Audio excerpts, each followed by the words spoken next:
درود پاک کب کب کہاں کہاں اور کیسے کیسے کام آتا ہے۔ ایک بہت ہی خوبصورت واقعہ، بڑا ایمان افروز واقعہ ہے جو میں آپ کے سامنے پیش کرتا ہوں۔ ایک دوست نے اپنے ایک دوسرے دوست کو قرض دیا، اور جب اس نے قرض دیا تو وہ قرض ایک بڑی اماؤنٹ تھی، 3000 دینار۔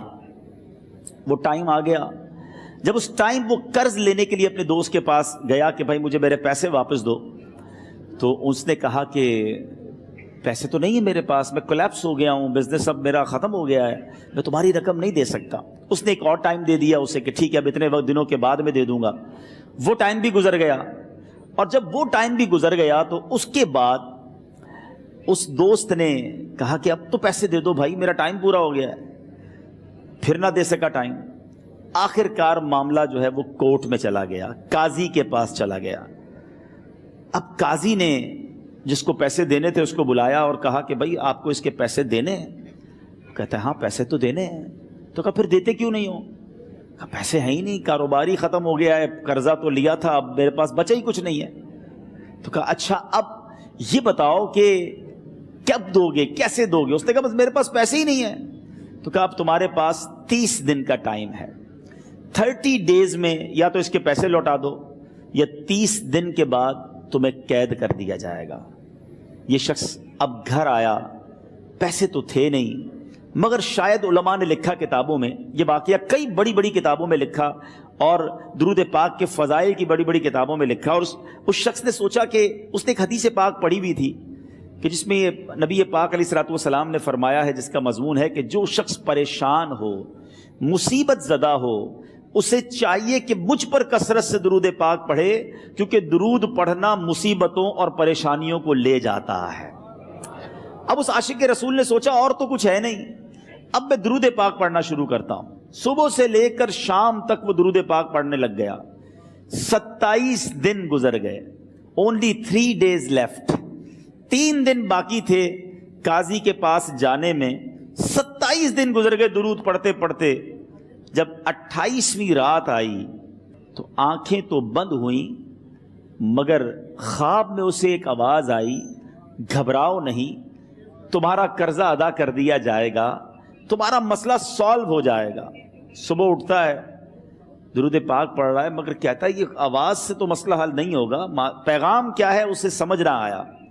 28واں دن گزر گیا، 29ویں رات آ گئی، مگر اب آنکھیں بند ہوئیں اور قسمت جاگ اٹھی۔ نبی پاک صاحب لولاک صلی اللہ تعالیٰ علیہ وسلم خواب میں تشریف لائے، اور پیارے آقا صلی اللہ تعالیٰ علیہ وسلم نے فرمایا گھبراؤ نہیں، علی بن عیسیٰ وزیر کے پاس جاؤ، وہ تمہارا قرضہ ادا کر دے گا۔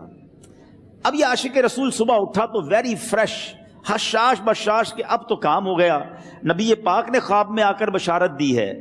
مگر پھر ذہن میں سوال آیا کہ علی بن عیسیٰ کے پاس جاؤں گا تو ثبوت کیا ہے، پروف کیا ہوگا؟ میں جا کر اس کو کہوں گا کہ میرا قرضہ دے دو تو ایسے تو قرضہ نہیں دے دینا، اور میں نے اس کو کہا کہ مجھے نبی پاک نے خواب میں کہا ہے، اور اس نے اگر مجھ سے کوئی نشانی مانگی تو میں نشانی کیا دوں گا؟ آخری دن تھا، 29واں دن تھا، وہ بھی درود پڑھتے پڑھتے گزر گیا۔ 30th نائٹ آ گئی، صبح وہ دن ہے جب عدالت میں جانا ہے۔ اب اس رات پھر نبی پاک علیہ الصلوۃ والسلام خواب میں تشریف لائے، اور آقا علیہ الصلوۃ والسلام نے فرمایا کہ علی بن عیسیٰ وزیر کے پاس جاؤ، وہ تمہارا قرض ادا کر دے گا۔ کہ حضور چلا تو جاؤں گا، لیکن اگر وزیر نے مجھ سے کوئی نشانی طلب کی تو میں کیا جواب دوں گا؟ پیارے آقا علیہ الصلوۃ والسلام نے کمال کا ارشاد فرمایا کہ علی بن عیسیٰ سے کہنا کہ تم روزانہ فجر کی نماز کے بعد 5000 بار درود پاک پڑھتے ہو، یہ راز فقط تم جانتے ہو اور تمہارا رب جانتا ہے۔ اب یہ جب صبح اٹھا تو ایک نشانی بھی مل چکی تھی۔ عدالت میں جانے سے پہلے وزیر کے دربار میں پہنچ گیا، اسے یہ ڈر تھا کہ آج پیسے نہ لوٹائے تو سزا ہو سکتی ہے۔ جب وزیر کے دربار میں پہنچا تو وزیر اپنے مشیروں کے ساتھ بیٹھا تھا۔ کہا مجھے آپ سے بات کرنی ہے۔ کہا بتاؤ کیا بات کرنی ہے؟ کہا میں ایک پیغام لایا ہوں آپ کے لیے۔ اچھا کس کا پیغام لائے ہو؟ کہا میں نبی پاک جناب محمد مصطفیٰ صلی اللہ تعالیٰ علیہ وسلم کا پیغام لایا ہوں۔ وہ عاشق رسول وزیر تھا، کہتا بتاؤ میرے آقا نے کیا پیغام دیا ہے؟ کہ حضور میں 3000 دینار کا مقروض ہوں، آج آخری دن ہے اور میرے آقا نے مجھے بشارت دی ہے کہ آپ سے کہوں کہ آپ میرا قرض ادا کر دیجئے۔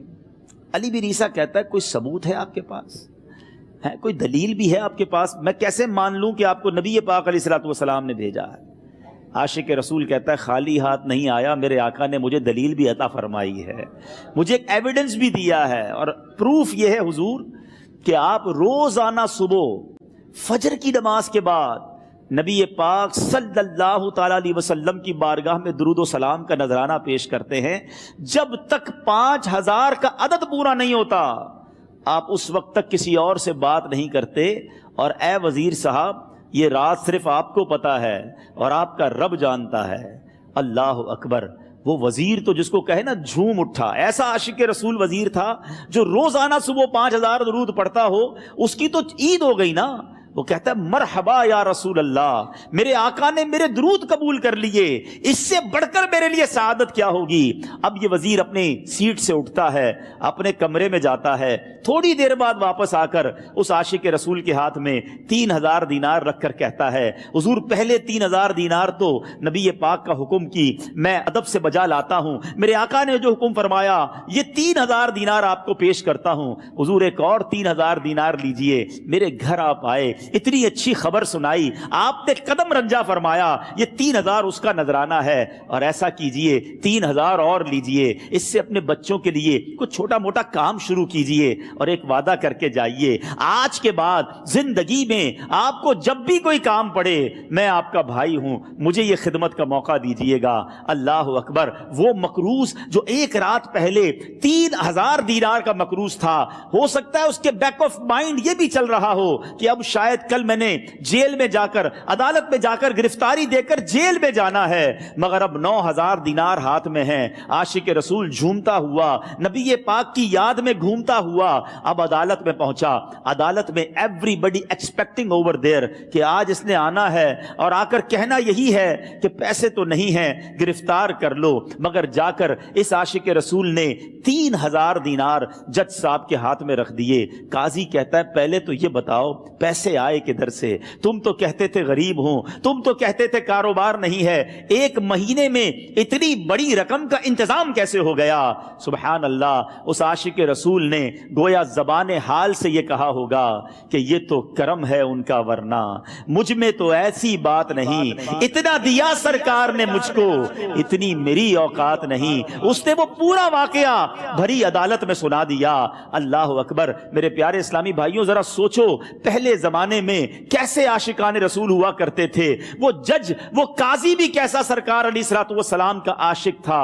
اپنی سیٹ سے اٹھتا ہے، بھرے دربار میں، بھری عدالت میں، وہ اپنے چیمبر میں، اپنے کمرے میں جاتا ہے، اور تھوڑی دیر بعد واپس آ کر اس کے ہاتھ میں بھی 3000 دینار ہیں، اور وہ 3000 دینار جو ہے وہ اس عاشق رسول کے ہاتھ میں رکھتا ہے کہ سارا ثواب علی بن عیسیٰ کیسے لے جائے، میں بھی تو نبی پاک کا غلام ہوں، میں تمہارا قرضہ میں ادا کرتا ہوں۔ اچھا، اب ایک اور عجیب سینیریو یہ بن گیا کہ جس نے کیس کیا تھا، جس نے دعویٰ کیا تھا، وہ بھی یہ سارا منظر دیکھ رہا تھا۔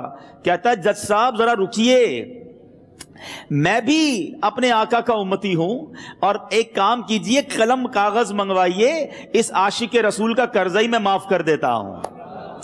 اچھا، اب عاشق رسول نے وہ واپس 3000 دینار جو جج صاحب نے دیے تھے وہ واپس جج صاحب کو دیے کہ حضور یہ پیسے آپ ہی رکھ لیں، قرضہ ہی معاف ہو گیا، اب آپ کے پیسے کا میں نے کیا کرنا ہے؟ جج صاحب کہتے ہیں جو پیسے نبی پاک کے نام پر نکالے ہیں اب مجھے واپس نہیں چاہیے، یہ بھی تم اپنے ساتھ لے جاؤ۔ اللہ اکبر! میرے میٹھے اسلامی بھائیوں، وہ عاشق رسول ایک رات پہلے 3000 دینار کا مقروض ہے، اب 12000 دینار لے کر گھر کو واپس جا رہا ہے۔ اس ایک واقعے کے اندر جو ہم سب کے لیے درس ہے، جو ہم سب کے لیے پیغام ہے، شاعر لکھتے ہیں نا، دکھوں نے تم کو جو گھیرا ہو تو درود پڑھو،